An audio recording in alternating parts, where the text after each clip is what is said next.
بسم الله الرحمن الرحيم. الرحمن علم القرآن، خلق الإنسان علمه البيان. الشمس والقمر بحسبان، والنجم والشجر يسجدان. والسماء رفعها ووضع الميزان، ألا تطغوا في الميزان. وأقيموا الوزن بالقسط ولا تخسروا الميزان.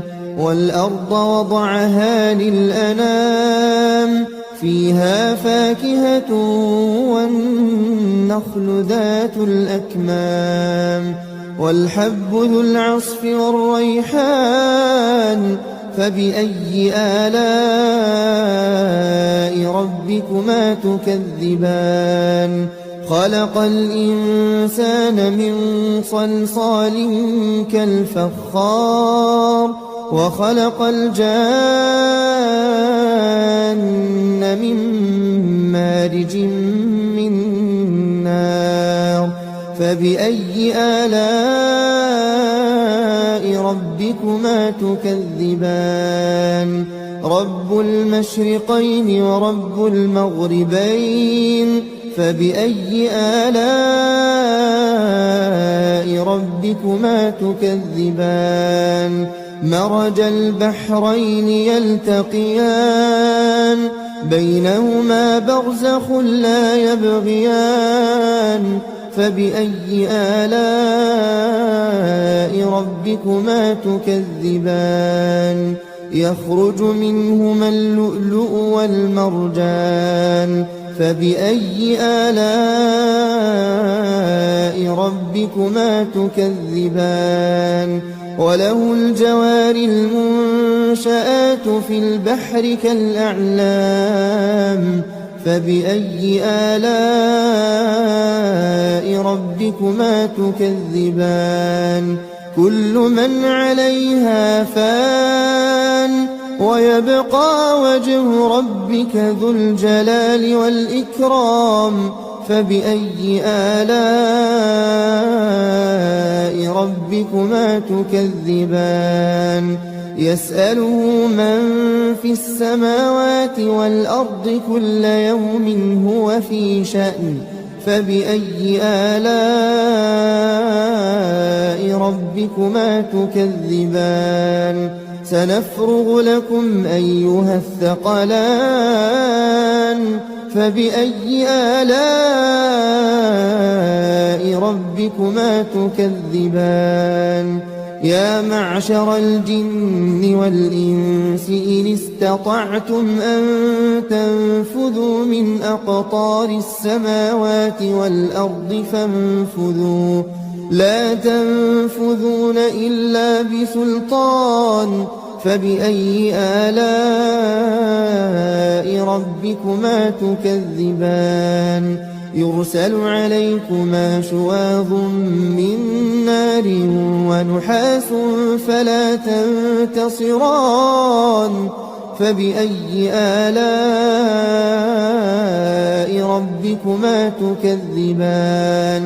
فإذا انشقت السماء فكانت وردة كالدهان.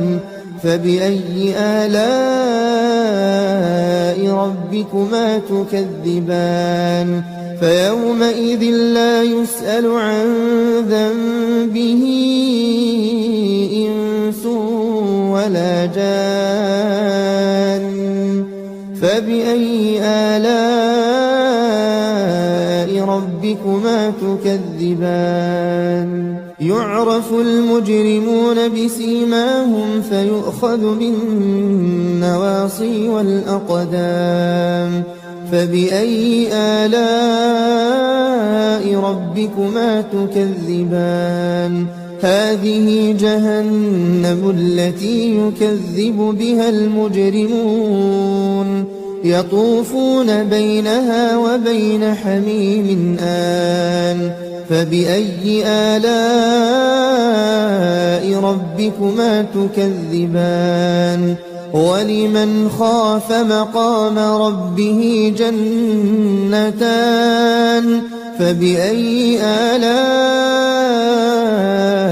ربكما تكذبان ذواتا أفنان فبأي آلاء ربكما تكذبان فيهما عينان تجريان فبأي آلاء ربكما تكذبان فيهما من كل فاكهة زوجان فبأي آلاء ربكما تكذبان متكئين على فرش بطائنها من استبرق وجنى الجنتين دان فبأي آلاء ربكما تكذبان فيهن قاصرات الطرف لم يطمثهن إنس قبلهم ولا جان فبأي آلاء ربكما تكذبان كأنهن الياقوت والمرجان فبأي آلاء ربكما تكذبان هل جزاء الإحسان إلا الإحسان فبأي آلاء ربكما تكذبان ومن دونهما جنتان فبأي آلاء ربكما تكذبان مدهامتان فبأي آلاء ربكما تكذبان فيهما عينان نضاختان فبأي آلاء ربكما تكذبان فيهما فاكهة ونخل ورمان فبأي آلاء ربكما تكذبان فيهن خيرات حسان فبأي آلاء ربكما تكذبان حور مقصورات في الخيام فبأي آلاء ربكما تكذبان لم يطمثهن إنس قبلهم ولا جان فبأي آلاء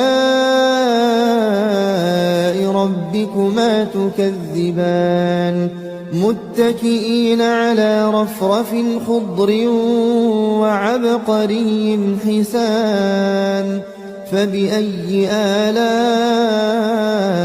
ربكما تكذبان تبارك اسم ربك ذي الجلال والإكرام